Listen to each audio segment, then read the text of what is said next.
I'm Lee. And I'm Nick. And we are the Lodge Guys. If you're new around here, we're currently on a road trip travelling around Europe in our trusty campervan Taylor, who we converted from a decorator's van to a mobile home on wheels last year. Come with us on our travels this summer by clicking the subscribe button below.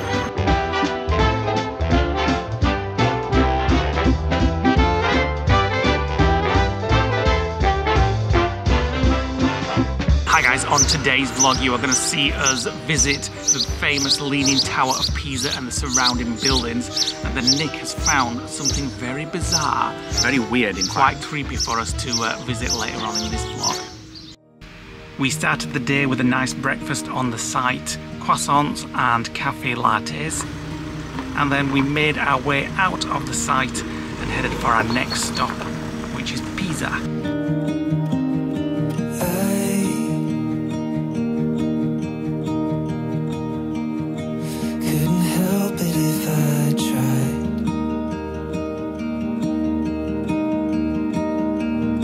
Bit of a free-for-all getting in off the tolls here. It's two roads blending in, that's why. So we found somewhere on Park for Nights, which is a free stay near actually. Pisa. Pizza? Pisa. I knew I'd say pizza. What a tip. Near Pisa.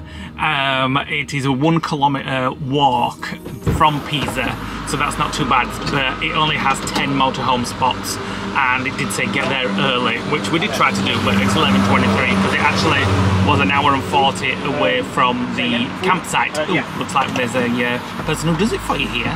How convenient. So if we can't get in there, then there's a local IKEA that also has motorhome stopovers, and we were quite excited about that actually, because we want to go into IKEA and get a few things. Thank you for subscribing. This is our friendly attendant who's filling his diesel up for us. Yes. Thank you. Bless him. Wanted to be in the video. Hi, if you were watching this one, and thanks for filling up our tank. So yes, as I was saying, if we can't get in this one, which is a kilometre from Pisa, there is a local IKEA that lets motorhomes in, and when we saw that we were like, oh, actually that's quite good, because we do need a few things. We need a new frying pan, because ours is battered basically, and we need some new bedding as well. We have brought 2 lots with us, but we just want some more so that we can keep rotating and doing laundry and things like that. Just going for a wee. So we'll see when we get there. Right, let's see if we can get in. Oh, well, there's no other camper vans here. No, there's no campervan spaces either. And is this it? And this is it? Well, yeah, that one we could fit in there, but we'd stick out. Should we try? We can, yeah, might as well. We're stuck out a little bit, and there's an entryway into some like flats there. So maybe it's IKEA for us. IKEA! I wonder if the meatballs are better at IKEA in Italy. I would imagine they all come from Sweden, so... And we have other motorhomes there already. And somebody has parked their car there. And a dedicated spot for motorhomes. How convenient. And there we are. Taylor's home for the night, hopefully, with all our washing drying in the front. Other camper vans are here. IKEA's there. We're just going to nip in, actually, get a couple of things, as I said. And then head in to Pisa. You could be in any kind of IKEA anywhere in the world, it's just the same. Right, IKEA haul shopping done. Now we're heading on Maggio Matteo the scooters into Pisa.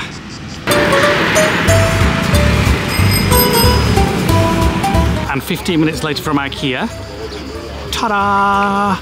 Is the Leaning Tower of Pisa.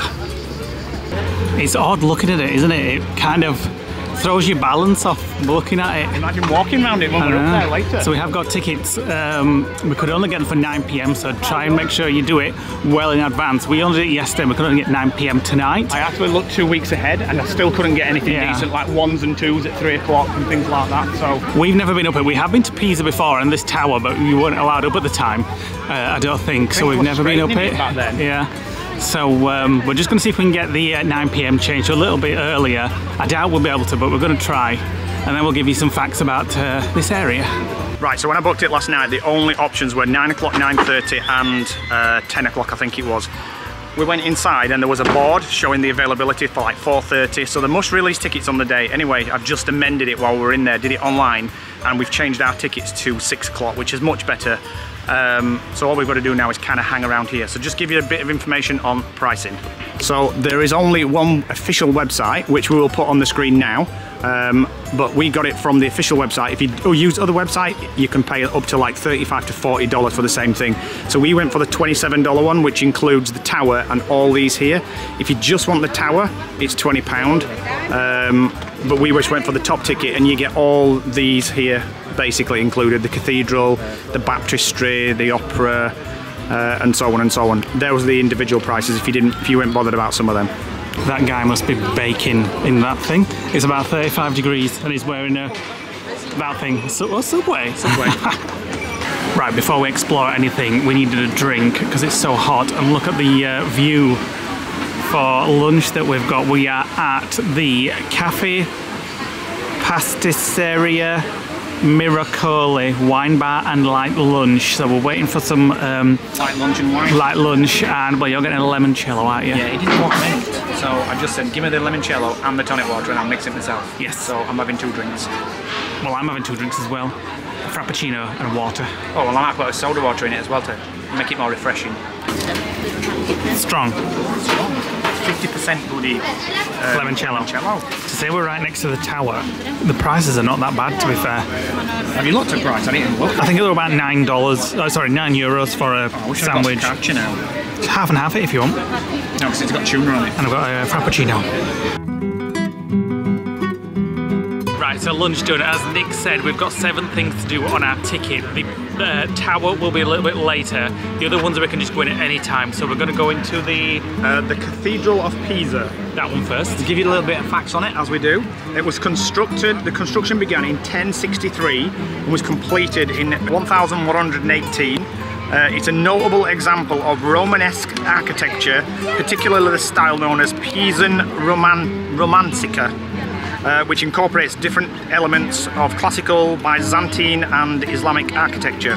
The cathedral is famous for its leaning facade. Now when we were walking up, I said to Leigh, that looks like it's leaning as well, and I didn't know that it actually does, but it has got a slight lean on it, but nowhere near as prominent as the Leaning Tower just behind us. The interior of the cathedral is decorated in fresco sculptures, mosaics, including a famous pulpit by Giovanni Pisano. Galileo is said to have observed the swinging chandelier in the cathedral, which inspired his theory of isochronism, whatever that is. One other interesting fact as well, which we'll actually tell you a little bit about later on, is the Leaning Tower of Pisa is actually the bell tower for the cathedral itself. That's all its purpose was, to be the bell tower for the cathedral. The marble is so blinding in sunlight, you can hardly see, can you? No. When you take your sunglasses off. I have got some more facts for you though. The doors behind me were actually replaced in the 19th or the 18th century, I think it was, because the original doors were burnt down in a fire. These are like brass or bronze.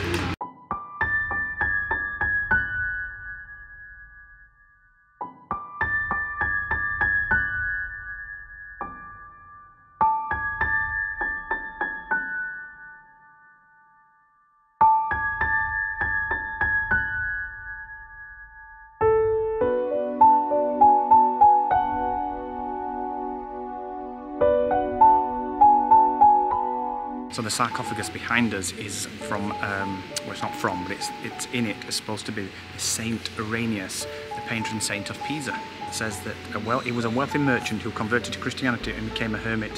His remains were brought to Pisa in the 12th century and placed in the cathedral. The sarcophagus is decorated with sculptures depicting scenes from the saint's life. The artwork in here is amazing. It's very different to what you usually see in a church. All the way around on all the walls. Right, so the next building that we're going in, which is included in our ticket, is the baptistry, which is just behind me. So I had to Google what was a baptistry to see what it was. It's basically a dedicated building where you can go to be baptised. It's part of Christianity and things like that. This particular one is 55 metres tall and has a circumference of 100 metres around. Its construction began in 1152 and wasn't finished until well into the 1300s. Very similar to the Leaning Tower, it also has a tilt as well, like all the buildings on this complex. they're not flat on steady ground because the foundations were not dug deep enough.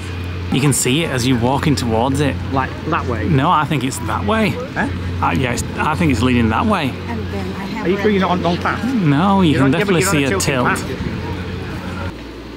This is a tall building. This is a bit different to when I was baptised. I had a little trough in a church. Me Look too. At the size of that. It's like a Norman bath. You can go up there as well, look. There's people right up there. What staircase?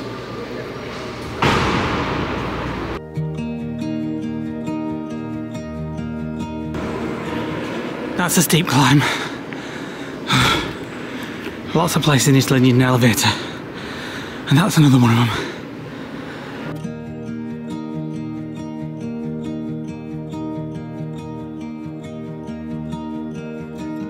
Right, so the next thing we're doing with our ticket is this place behind us, which is called, I'll just have to have a look at it, Camposanto, which is a cemetery, and it is built with earth from the place where Jesus Christ allegedly got crucified. I say allegedly because who knows if it's true or not, but that's the story behind this place. It was started being built in 1278 and was completed in 1464. They certainly took their time building the places here. The Tower of Pisa took 199 years to be built. So this was actually built about 100 years later than the Tower of Pisa and the cathedral. So this is one of the newer buildings. Look at the cathedral from here. What an impressive sight that, and to think... York Minster's bigger. No, but yeah, but to think that was from like the 1100s, it's just insane. You can see it tilting there, look. Look up there, the moon. The back half of the building. Don't tell Tracy that. Our friend Tracy's never seen a moon in the day. She thinks it's a new thing. Anyway, look at the cathedral there. You can see it's tilting that way. The same as the Leaning Towers tilting. And this, I can't see it. Lee says he can see it, and he says it's tilting this way, but I can't see that. If anything, it's going to be tilting the same way as the other two. But you can proper see the tilt there. It's like the building's bent on a buckle. I'm sure all this marble and white stone, whatever it is just reflecting the heat back up. It's actually like walking around in a sauna right now. It's burning under my arms from the heat, reflecting. Wow, this place looks a lot bigger when you're inside than it does outside. It's got cloisters. Yeah. In fact, this is actually a cloister. Let me guess. All the headstones. It's reminding you of Harry Potter. No. It's got a nice cool breeze going all the way around it as well. It needs more cool breeze. It needs aircon. So the dates of these tombstones go back as far as people that were born in 1330 and people died as late as 1477. There's one thing I find quite frustrating about doing like historical places like this. There's so much history, you could spend an entire lifetime trying to understand it all, and you come for a day and I feel frustrated that I don't understand why that's there, I don't understand why this is there, because there's just so much, you just can't immerse yourself in it. It's just, people obviously make careers on studying this kind of stuff. It's just, even when you look at the walls and you think, who painted those and how long have they been there and what does each bit of it depict, like a bat sort of say to the person taking a child there. Where? Oh, well, one there and one up there, all over, yeah.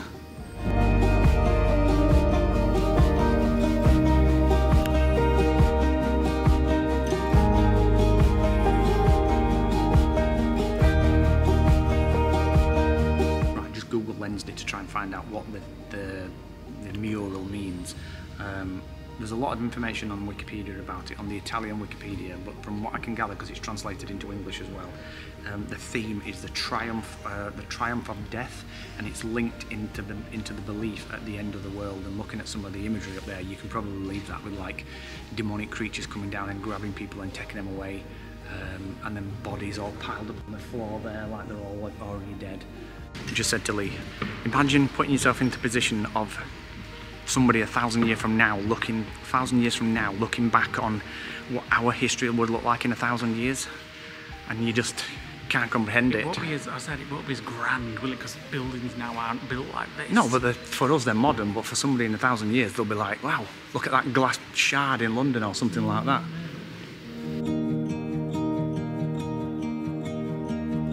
A 1,000-year-old grass cutter there. Looks quite high tech. So the Leaning Tower of Pisa, the baptistry, the cathedral and the Campo Santos are all within something called the Piazza de Miracoli, which actually translates to Square of Miracles. It's basically a medieval wall that runs around the perimeter.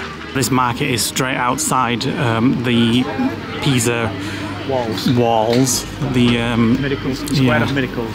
It's very commercialised, sort of, you know, Pisa, tacky, gifted type things. And lots of dodgy people selling counterfeit stuff. And then there's lots of signs all over the place saying, if you're caught buying counterfeit goods, then you could be fined. So why don't they just stop the people? Finding the people that selling exactly. But if you want a bag or you want lots of gifts about Pisa, this is your place. Look at the little statues of Pisa. Remember the scene on Superman where evil Superman straightens the Leaning Tower of Pisa, and then the guy in one of the stalls around here rechanges all his models? Yeah. It's that exact one actually. Oh, and then Superman goes good and comes in and straightens it, and he smashes all his pots. And just behind you, a McCafe. How historic. I'm not going to lie, I could eat a shake. Let's go have a look. Came in for a shake and a cold water, but we had to just try the Italian hamburger from McDonald's. Exactly the same as home. Right, while we are waiting to go up the Leaning Tower of Pisa, we have made it to the river, and so we could visit this church, which is called... Go on, have a go. I ain't got a clue, it's a right long name, so Google's I'll try it manually. It's a Chia de Santa Maria della Spina. Oh, that's not bad, actually. So this is Google's official translation. Chiesa di Santa Maria della Spina. And it was built in... It was built in 1230, and it was enlarged in 1325 when it acquired one of the thorns from the crown of thorns from Jesus's crown. Wow. So it's quite tiny as it is, so it must have been very small before, but it's beautiful. And it's just on the riverside, which was at the time of when it was built, this is where like the centre of the town was, as far as I'm aware. So presumably when like the train came about, a lot of the commerce moved away from the river. The river was like the heart of the community, and then over the years as roads have developed, train stations have developed, things have moved into centres away from this, but obviously this has stayed. This is a bit weird. Wow. I expected it all. So they do use this place for like art galleries, a lot of the stuff regarding the church. Exhibitions. But it's now exhibitions. So the YouTube videos that we watched, it didn't look like this. Very creepy.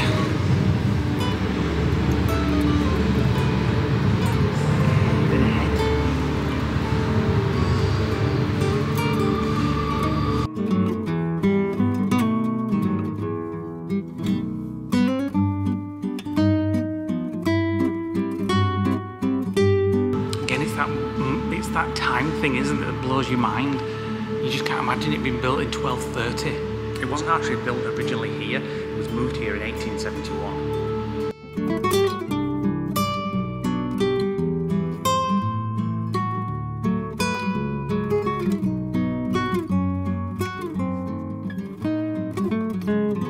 That was quite fascinating reading that. So I wouldn't consider myself religious. My family was Christian. We never really went to church and we didn't do any of the things, although I went to like a Church of England school and I did Harvest Festival and things like that, but I wouldn't consider myself religious. But I do love biblical films, and one of the things in there which really piqued my attention was the thorn from Jesus's crown when he was on the crucifix, assuming that's what it meant.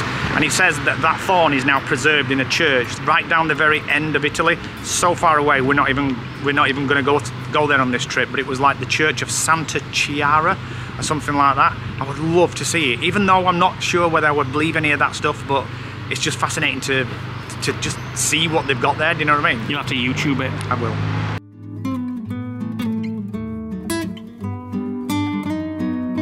Right, it's almost time to go up the Leaning Tower of Pisa. All 251 steps, although some put things on Google say it's 296. I'll let you count. But the original ticket says it's 251 steps, so we're going to go with that because it's obviously less steps to walk up.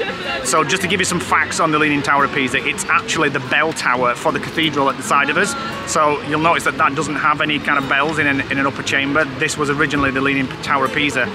Construction started, and I think it was in 1173, and it took almost 200 years, 199 years exactly, to finish it. Almost immediately after they'd started building it, it began to subside and lean to one side, where it stayed for centuries years until 1990, and then scientists depicted that it was going to actually fall over. So what they did is they started a restoration project between 1993 and 2001 to try and straighten it. They've currently stabilised it, which is why it's reopened, because the last time that we came you couldn't go up it, and it now stands at a 4-degree tilt. Let's hope it doesn't increase when you get on one side. And it didn't really have anything to do with evil Superman. It did. Superman straightened it. In the film Superman That was the 3, was it? Superman 3, when he turned evil, he flew in and he straightened the tower. And then when he went back to being good again, he came back and bent it. So you can't take any bags or rucksacks, anything like that up the tower, so we've got to go and get a locker to put our bags in. You can take cameras and mobile phones, but just not bags. So you do get the locker included with your ticket. Oops, we're 1 minute early. So the tower stands at 56 metres tall and weighs over 14,500 tonnes and dates back, and they believe it was the architecture that designed the baptistry that actually commissioned this. But after the third ring on the tower was built, they stopped it because it started to subside, because the local river used to flow a lot closer to the Leaning Tower of Pisa, and they believed that the ground was all soft and mushy, and that's what made it start to collapse. Is it too late to change my mind? Stay if you want. I can't face 251 steps in 39 degrees Celsius heat. Inside as well, in the dark. Right, we're in. You can actually feel the floor sliding. Yeah, we're sloping. It's like if I could put a ball on the floor, it would roll. I mean, look at that post in the middle, it's cockeyed. Right, you ready to go up to your 200 and odd? When we walked to the door, I actually felt like I was falling over. Do you know what I mean? How weird is this? It's like I'm walking back on a tilt. This is really strange. I thought I'd never be able to feel that, such a small tilt. The steps aren't too steep, so it's not too bad. And it's quite airy and light. We've done about 20 so far. I feel like I'm falling that way. Yeah, me too. Oh my god! That is weird. I'm having to hold on to stop myself from slipping. As you walk round the spiral staircase, apart from being dizzy, as the tilt of the building changes from the tilt side to the non-tilt side, you can actually feel yourself falling to the outer wall, and then as you go round, you fall towards the inner wall. I never ever even gave it a consideration that you would actually feel the tilt when you're in the building, but my god, you can. Nearly at the top. It does say on the tickets, if you can't walk, or you have health conditions or cardiovascular conditions, it's not for you. Oh my god. This will be strange. Like you're going to slip off? Yeah. Walking down here. I wouldn't like it. I feel like I'm running. To the tilting bit. Look at the views. Well, I think it was better when Superman sorted it out. Oh my god, look at that. You can see the whole of Pisa. That's where we had lunch. Oh god, it feels like I'm sliding off an edge. You're not even at the proper end of the tilt yet either. I think it's this red marker where it's the end of the tilt. Maybe. That looks like a nice restaurant. It looks like they're having live music tonight. Definitely worth it for the views. If you can manage those steps. Which, to be fair, they're not that bad. Another staircase here to go further up. Like this. Very tight. Oh, it reminds me of that one yesterday. Go on, go on, go on, go on, go on. You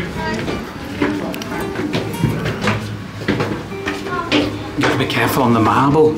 It's very slippy. Here it is. Freaking hell, very slippy. Oh, now we're at the top. Oh my god. With the bells. I feel sick. I had to squeeze past a lot of people on that staircase. I did not like that at all. I can sit down.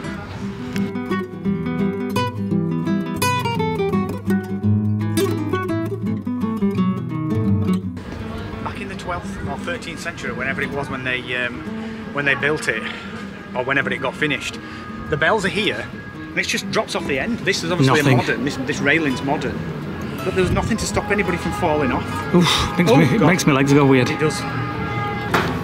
Very slippy on these steps.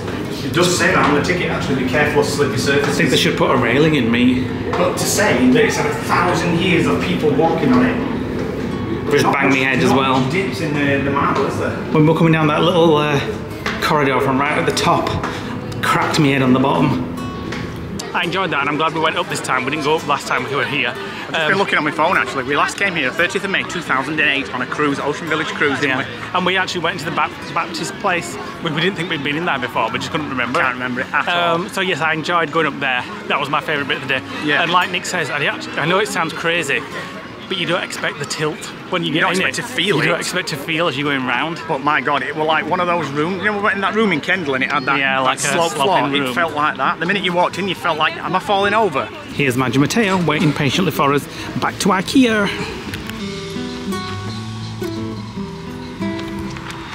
Welcome to the next day. We've had a nice night's sleep here. It was a tad warm, but it was nice. Just a great spot to be if you want to visit the Leaning Tower and Pisa and all that kind of stuff. It's very kind of IKEA to let us stay. There were some other motorhome vans here through the night, but they all left at about 5 AM. So Nick went this morning to a local DIY shop across the street and got a fan. So we now have a stand-up fan in the... Explain why we got a fan. Because it's going to be 40 degrees in a few days' time. We've looked at the weather. When we're getting down to Rome, 40 degrees.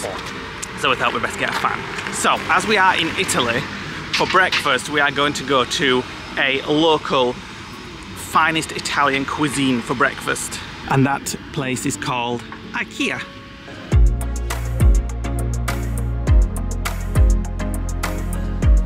Glad we've eaten. IKEA cafe with a wrap box. Right, first of all, I'd just like to say it was a great park up this at IKEA. You can go in for breakfast to IKEA. You're 15 minutes away from Pisa on a scooter, the Leaning Tower of Pisa, so it was a great stop. We are now going on to our next stop, which is an hour and a half away, and this is going to be a very interesting stop. Nick randomly found it yesterday. On the weird and wonderful Tuscany site. Yes, so weird and wonderful things to see in Tuscany, and this has definitely got to be one of the weirdest things we've ever done.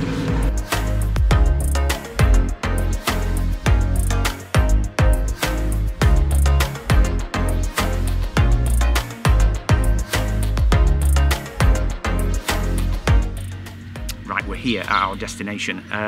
So first of all, the place that we are at is in Siena. It might not be pronounced Siena, it depends on, because it's only a single N, but we're at the Basilica San Domenica, and the Saint Catherine of Siena is actually present here. Well, her head is. Some of her is, yeah. Some of her head and her finger are present in this building. So there's a bit of a story, a backstory to tell on this. So I've got all my notes in front of me. I'm gonna go through it now, and we'll show you what we'll show you what the head and the thumb look like. It's very small compared to what you would expect it to look like. It's like a doll's head. It does look like a doll's head, but the only problem is it's quite far back in the shrine. So you're about 20-30 feet away. So when you're looking at it, you can't really see up close. But you'll see on the footage that we've got of the size of the basilica. Right, so St. Catherine of Siena, she was born in 1347 and died in 1380. And from being a young girl at the age of 7-year-old, she started having visions of Jesus. And then her family tried to put her into an arranged marriage, and she didn't want to do that. And she then had another vision of the fact that she'd got a ring on her finger, and it was actually the foreskin of Christ. That sounds quite disgusting, but it's one of the things that it was a really good sign if you saw that back in the 1300s. Anyway, to get out of this arranged marriage, what she did was she shaved her head, scalded herself, and joined a nun's convent. And that's how she became St. Catherine of Siena. Now, she actually died in 1380 in Rome, and she was buried and then exhumed from the ground because the moisture content in the ground was basically rotting the body too fast.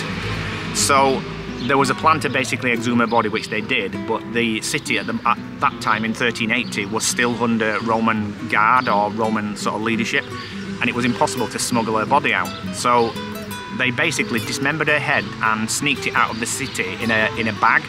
When they were leaving the city, they got searched, and the guard basically looked in the bag, and all he saw was rose petals.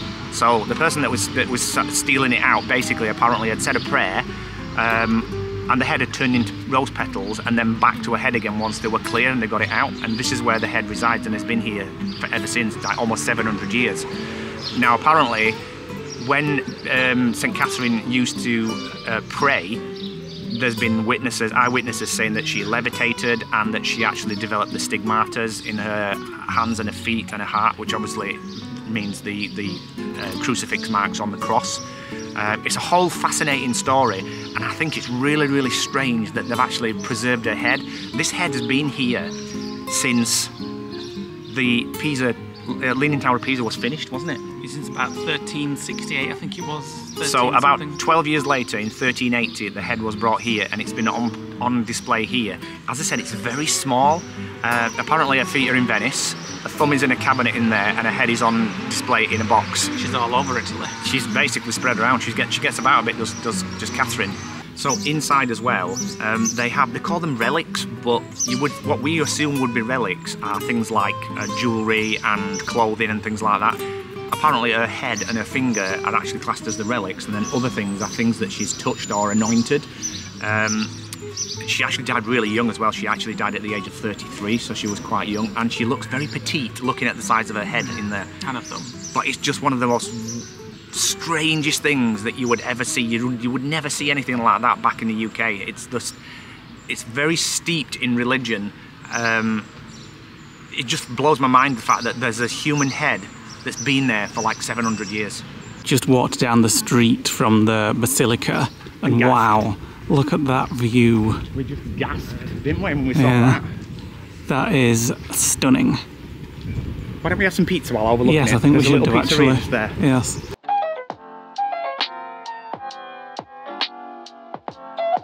Look at that, that's just amazing. How can you like imagine a world that we come from, like where you see anything like that? And look at that, we're going to be having pizza, looking at that. It's like a house on a house on a house that just stacked on top. It's absolutely stunning.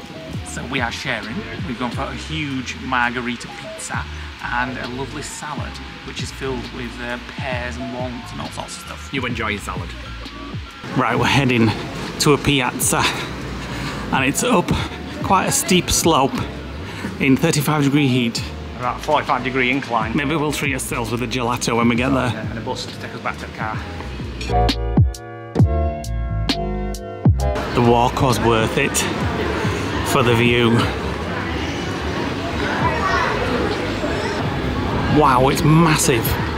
Thank you. Huge, and I can see people with gelato there, so that's a good sign. Bar, gelateria, lots of lemon things again.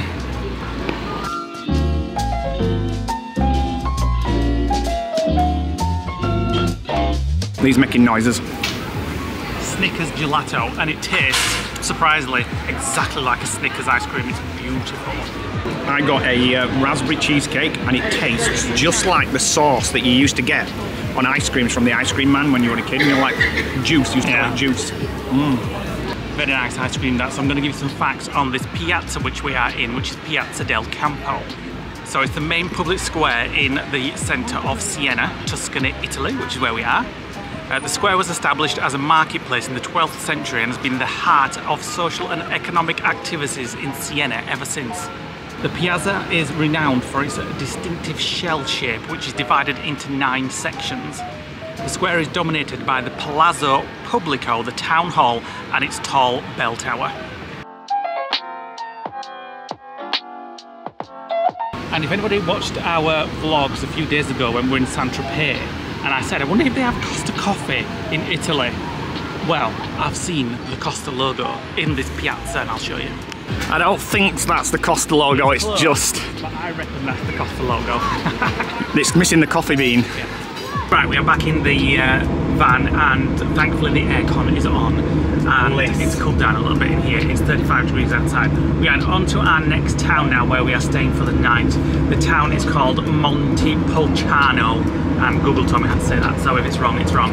We're just going through a tunnel, and this town is where they filmed some of one of the Twilight movies. I think it was New Moon, was it? Yeah. Where Bella and Alice drive really fast in the yellow sports car to go and save Edward from revealing himself as a vampire To the Volturi. To the Volturi. And if you don't know, if you've never seen those films, you won't have a clue what I'm about. Go and watch them. They're a fantastic set of films, and it's just a really nice looking town. And tomorrow, which probably in the next vlog, we're going to do a wine tour here as well, Which is actually, from the movie as well, it's the wine cellars where the Volturi live. yeah. Now this town actually doubles up. In the movie and in the book, it's known as Volterra, which is actually a separate town in Italy, but it wasn't filmed there. It was filmed in Montepulciano, or whatever I just said. All those campervans down there. Looks like a camping car park. Motorhome car park down there. So that is where we are headed now. We're only actually 31 minutes away, so we'll show you the park when we get there, and we'll probably be exploring tomorrow. There's a supermarket close by, so we might go and get some supplies and things like that whilst we're there. Nick keeps wondering if each road we're on is the one that Bella and Alice's yellow cow was on. I can see it. I can see the. I need to watch the movie later on tonight before we go there tomorrow. It definitely wasn't this part because it wasn't on a hill. It was on a straight bit. No, I think there was, look at them views. There was amazing. a bit of it going up towards the gates of the city. I'm sure it was. It is a while since I've seen New Moon actually. Maybe we'll watch it tonight. Here we are, the motorhome park up. Lots of motorhomes are here already. It's massive. It is massive. I think it said there's room for 50 motorhomes. Right, where are we going to park? Do we want shade or? Well, it would be cooler. No, but we need Starlink and solar. That's true. Should we go over there? Yeah. Right, so we parked up. It's a couple of hours later. We've been to the supermarket. That's the number of camper vans here at the moment. All these free. And it's only cost us 20 euros for 2 nights. And ignore Nick doing some meditation. Just look at that view. It feels like the van is going to drop off the end. I'm going to pass the camera to Nick so he can show you it properly. So below is Montepulciano. I'm assuming I've said that wrong. But the sun is behind us. You can just see it starting to set here. And that is where we drove up over there earlier, all up here. And it's like the van is on the edge of a cliff. It's like one of those videos that you see on Insta. Lee's just about to do a little bit of editing, and then I'm going to suggest that we go into town and have a drink. Right, it's a little later on, it's about 8 o'clock. Lee's so soft, I'm just about to cover myself. I'm covered in it, and then when I get back I'm going to have a cold shower. We've not even been putting the heating on in the van because it's the water heating, because it's so hot. The water in the tank is like room temperature, and it's bliss when you get in the shower. Usually when you get a cold shower you wince, not this time. It's dropped to about 30 degrees now, and it's quite cool. The humidity is starting to creep up though, I can feel it. Leigh was editing, and we have decided we're going to nip into town and have a little bit of look around the village. It's quite a steep town, so we're right on the top, hence why you can see all those views over there. And we're going to go and have a look and scout out some of the locations that we're going to look at tomorrow, and see if we can find where this entrance is to the wine cellars that we're going to be doing. And also see if there's a laundromat close by, because I saw some of the people from the camper vans taking the laundry back, so we need to do some. There is. I would actually love to rent one of them. Rent me. Little Italian bikes, aren't Yeah, I love it. Look at them all. You can put your phone on lucky as well. I would absolutely love to try one of them.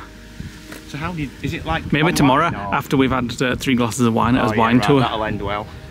Right, well we've made it up to town. The sun has just set behind that hill over there. The Volturi will be out soon. Well, yeah. Now it's got dark. No, but it's twilight, so they can still come out, and they just twinkle in the daytime. Look at this place where we're just walking past. I don't know if it's a restaurant or what. Look at this, Nick. And look at it inside. It's a wine cellar. Oh, it looks expensive.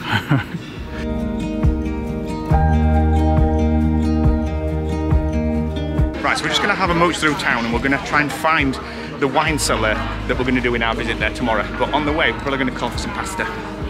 These are such lovely streets. Completely different feel to everywhere else. Yeah, I love it. It's just very relaxed and chilled. And then these like restaurants with the seats just outside.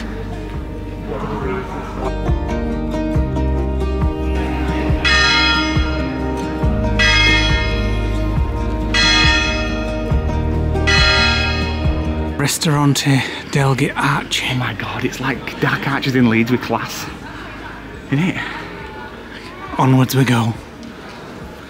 What are we going up here for? Eh? We just find it. There's another street like this one above where the winery is that we're going to tomorrow. And apparently the cellars in it are like thousands of years old, and it's where they store the wine. And the local wine is called Noble Wine, and we get to try it tomorrow. It's also filming locations for The English Patient and New Moon Twilight. It's the Volturi's secret lair where Bella and Edward, just killing me this, where Edward and Bella were kept prisoner. Right, so this is the winery that we'll be doing tomorrow. Looks a bit deceiving, doesn't it? So it's number 13 on Via, whatever it's called. But if you search for D. Ricky, you enter through this door. It's a bit of a climb up from the town. The whole town's on a hill, and we're right at the top now. Come on, look at this view. Oh my god. Oh my god. I bet you can't take it in. No. It's too wide. I wonder what that place is down there. The square, like. Oh, it's the temple where she drove past it. No, that's the temple over there. Yeah. Where she drove past it in the Porsche. Which is on my list, but I don't think we're going to do that. Well, yeah, but I don't mean in the film, I mean in real life. I wonder what it is. It's a temple. No, not that one. That square place down there. With all lights and everything. It looks like a restaurant, doesn't it? Friggin' big restaurant. I need to get some pictures. I bet that's the road where Alice drove up. The windy, wiggly road there. It goes past that, that temple there. And bet goes it past is. and into town that way. Maybe. Look how Italian this scene is. The restaurant, the Fiat car outside, and the little bikes, the mopeds. Bikes. Yeah. Welcome to the Lodge Guys in Europe at night outside the van. I think it's a first.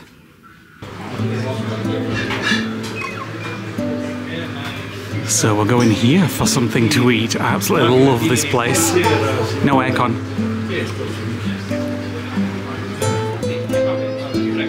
They've just brought the wine list. Like the third testament to the Bible. Let's have a look at it. Oh my god. Actually, a lot of it's blank. Oh, it's like a journal. Come here, let's have a look. Like the new wines that they get. Yeah. Forget that. Friggin' hell, I love that. Not low prices.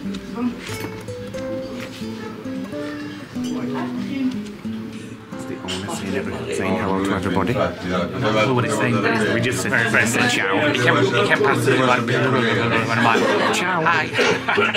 So we've ordered us food. I did look through that wine menu. You know, very shiny. And it's absolutely red hot. There's no aircon. I am dripping me. And I did ask the waiter, like, have you kind got of wine? Merlot? Have you got this, that? He didn't have a clue what I was saying, so I just. No, he didn't. He just went wine. Yeah, I didn't have a clue what I was saying, so I just went Wine? Well, I went for the cheapest one, €5, and it's actually quite Well, nice. you would have done that anyway. Well, no, I wanted a Merlot, but I said Merlot. I didn't have a clue what I was saying. It tastes very strong, like almost like a meat wine. I'm really shit.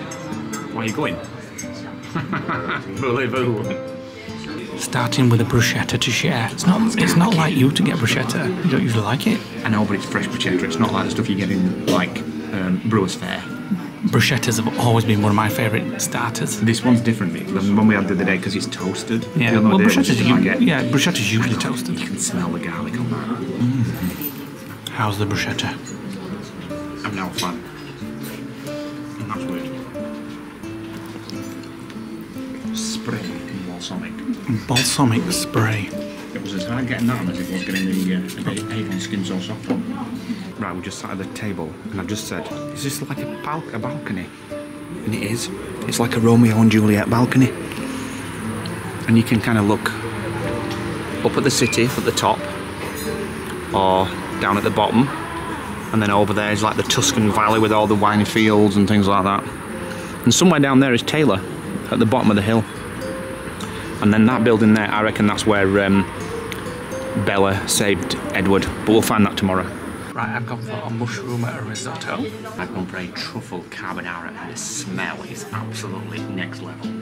It looks like a bowl of worms that's just been brought in from garden. Oh my god. To be like ungracious, ungrate, you know what it was. A scruffy bugger and just suck it all up. Oh my god, that is absolutely amazing.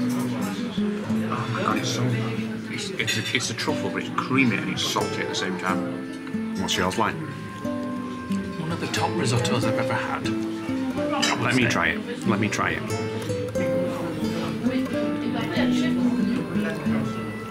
Mine's better. Go on, tell me what you think. Just forget that, shove it in your gob. I prefer mine. It's okay, it's Oh good. no, yours has got like a rice pudding texture. I love it.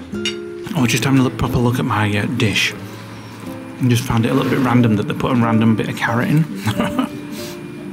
on my orange. I don't want it to end. It's so good. I just don't want it to end. Get a dessert then. Barely started. Well, you'll have to have dessert.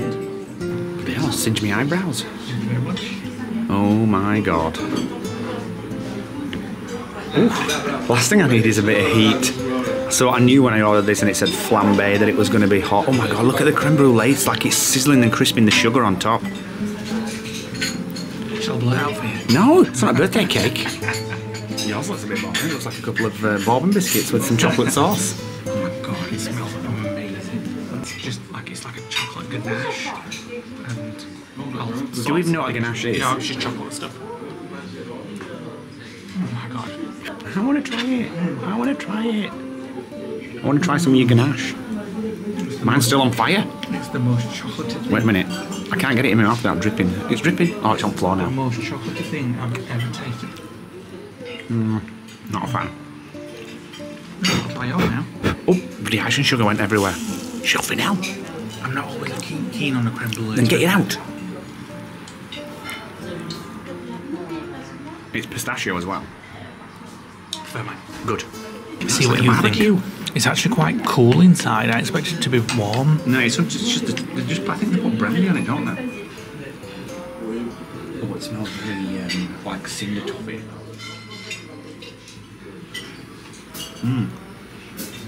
It's got a very artificial vanilla, Prefer mine. but it's nice. Mine is outstanding. That now beats the Baynak meal where we had the Baynak food. It's very similar to the heat tonight, isn't it? Yeah, it's been baking. It's actually cooled down quite a lot, but that bet the Baynak meal, and that was really good. That was stupendous. I've got to say, that was one of the best chocolate desserts I've ever had. I am going to replicate my pasta. Yeah, I've already analysed it all with your tongue. analysed it with my Yeah. tongue. It's going to have Italian herbs, lots of cream, and loads of truffle. Like you said earlier, I'm kind of sad that this meal's over because I've really enjoyed it. I didn't want that to end. I didn't think there were enough to begin with, but they were just the right amount, and the pasta was cooked. Sometimes when you have pasta, it can be quite chewy, and even though it was quite wormy, because I've never seen any pasta. Yeah, that put me off. Thick spaghetti, Yeah, but that it put me wasn't. off. It needed it because the truffle sauce coated more surface area, if that makes sense. One of the best meals I've ever had, and the best meal we've had so far, I think, in Italy, for sure. Grazie, thank you. And this is where we pay. Somebody comes out and sits there. It's like a desk. Cattle cars are going to be the tea leaders, isn't it? That is the place where we've just eaten, and it was probably the best food we've had in Italy. The best food I've ever had. Best food you've ever had? Yeah. Ever? Yep. 10:30 and we're still out. It's a late night for us. Down here. I could walk around these streets for hours. I just love it. I could live here. Until I'd explored all the restaurants and tried all the food, and then I get bored and move on. But it's just, it has such a different feel. It feels. We need to come out. I know we've bought some food for tomorrow night, but we need to come out again tomorrow night. Oh, I think. definitely. We'll have the food, and we're like in a park up somewhere, and we're just catching up with work. Join us on the next vlog where we continue exploring this beautiful Italian town. We head down into the wine cellars and we see if Nick knows anything more about wine.